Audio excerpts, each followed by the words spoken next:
कोल India के बारे में योगेश सिंह पूछ रहे हैं कि खरीदा है इन्होंने 336 पर, अब क्या करना चाहिए और इसमें स्टॉप लॉस कहाँ रखना चाहिए?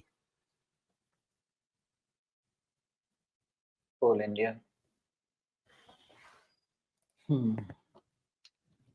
आपने 336 पे ली, 336, ओके।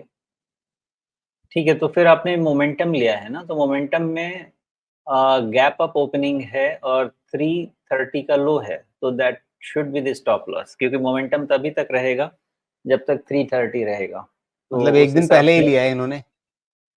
हाँ, तो इनके टेक्निक से मैं यही समझ सकता हूँ कि इन्होंने मोमेंटम ट्रेड किया है और इसका मोमेंटम तभी तक इंटैक्ट है जब तक ये गैप इंटैक्ट है, और ये गैप तभी तक इंटैक्ट है जब तक 330 इंटैक्ट है, एंड देयरफॉर 330 इनका रिस्क पॉइंट। जी। चलिए, तो यहाँ पे स्टॉप लॉस आप जानना चाह रहे थे, और अगर आपका बहुत एक छोटे दिनों का मतलब 2-4 दिनों वाला ट्रेड है, तो उस हिसाब से आपको यहाँ पे देखना चाहिए। अगर इनका थोड़ा-सा लंबा नज़रिया हो, मतलब मान लीजिए कुछ हफ्तों की बात सोच रहे हों, तो वैसे में फिर इनका रिस्क मैनेज करने का लेवल क्या होगा? हाँ, अब फिर तो हायर लो के स्ट्रक्चर, हायर लो के स्ट्रक्चर में जाना होगा, व्हिच इज़ 300। तो जब तक 300 है, हायर लो स्ट्रक्चर मेंटेन्ड है, और फिर there is no problem. Ji.